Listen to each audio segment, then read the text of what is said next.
It's fair to say a lot's happened over the last 12 hours or so. Let's try and digest it. Welcome back to Palace Mad Mason. Again, there's more serious things to talk about, but first of all, I don't know why I look so bright on camera again. I don't know. When I film it, it looks fine, but then when I upload it, it doesn't. So I don't know. But Crystal Palace have let go of Joachim Andersen. He has left Crystal Palace. The centre-half who we signed 3 years ago from Lyon. He has been one of Palace's centre-backs since I started this channel way back in 2021.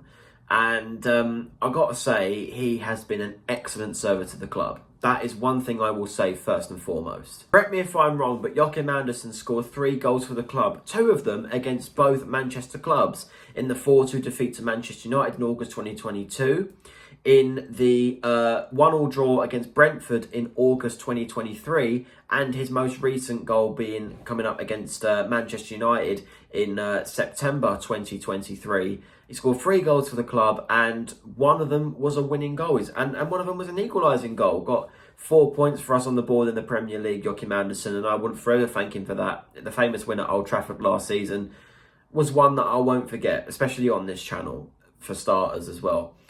But we've let him go. He's left Crystal Palace after Fulham have got him for £30 million.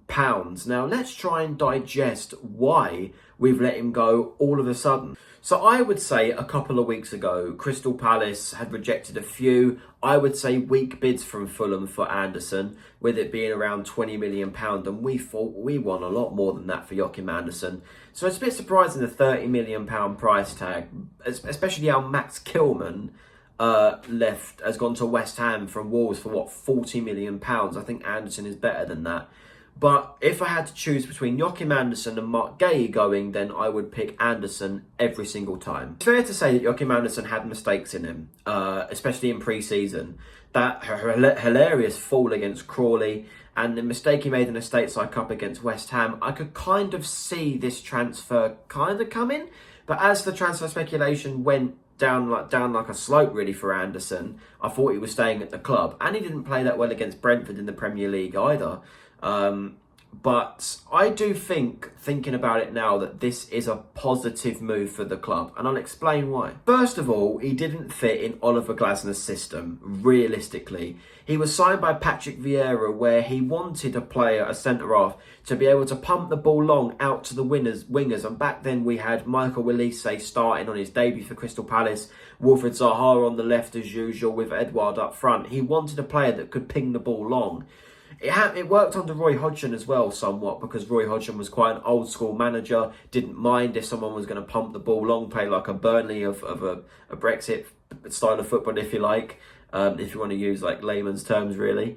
But under Oliver Glasner, right, Mark Gay only played 1 full game under Oliver Glasner, and that was in the 5-0 win against Aston Villa in May last season. And to be honest, I think Glasner wanted to implement that style of play once Gay had started that game throughout the whole of pre-season. I barely saw Palace ever pumping it long in pre-season, which was why it confused me in the 2-1 defeat against Brentford. And I don't think that's the look that Oliver Glasner wants, hence why he's gone to Fulham. Because, not being funny, we don't have the wingers now that he can pump the ball long to. We're not really going to go out wide unless if we start Ismail Assar in the games and then play Eze on the left wing.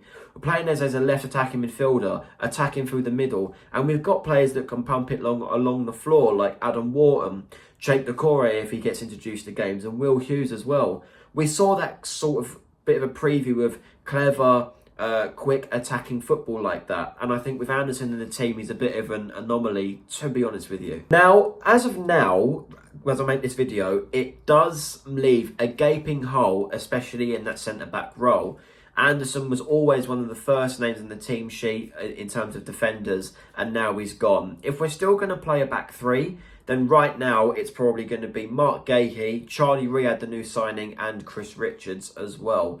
But now we're looking at replacements, and I'm glad that Palace are doing it early. Well, I say early, we've got 9 days left of the transfer window, but as this speculation is coming in, Andersen hasn't gone yet. It's been confirmed by Fabrizio Romano that he's done the medical and it's all successful. We're just waiting on a sign-in reveal for Joachim Andersen. Not been revealed by Sky Sports or Crystal Palace that he's actually gone yet, but we all know what's going to happen there. So yeah, we're just bracing ourselves for it, really, to be quite honest. And yeah, but we are looking at replacements with Maxence Lacroix and Thomas Araujo. Maxence Lacroix from Wolfsburg has played under Oliver Glasner, where they finished 4th in the Bundesliga. I get that the Premier League is more competitive than the Bundesliga, especially in them days, but when Bayern Munich were winning everything. But you know what I mean? I've looked at his highlights. He likes to get stuck in, quite a pacey centre-back, and I think Andersen let us down in that department massively. And Thomas Araujo, so that's sort of come round very, very sort of recently. With Lacroix, it's been sort of looked at, studied for a while, but with Araujo, it's come about very, very quickly, and that's why I don't think we're going to get Araujo. But if we do get both of them together, because Dougie Friedman wants Araujo and Glasner wants Lacroix, if we get both together, that'll be solid for squad depth, amid all of what else we want in this window as well. We want a backup left back for Mitchell still. We want a right attacking midfielder and a backup striker, possibly backup goalkeeper as well if Sam Johnson leaves the club as well. It's a bit of a shock that Joachim Andersen's leaving Crystal Palace, but we can't deny that he has been a great servant to the club. But again, if I had to choose between him going or Mark Gay, but don't get me wrong, for considerably more money, Mark Gay would have gone for. But I think this is a bit more of a strategic move, and we've just got to hope that this is part of the process under Oliver Glasner. So that ends my video here, guys. Again, it's a bit more of an overview, really, giving my overall thoughts.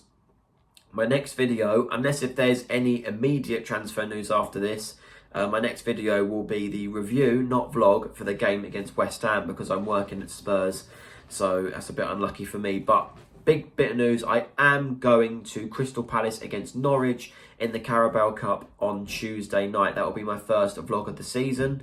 My first Premier League vlog of the season won't be until mid-September when we are at home to Leicester, but I am going to Chelsea, which will be my first Premier League vlog of the season, not at Selhurst Park, on the 1st of September. So we've got things to look forward to on this channel yet again.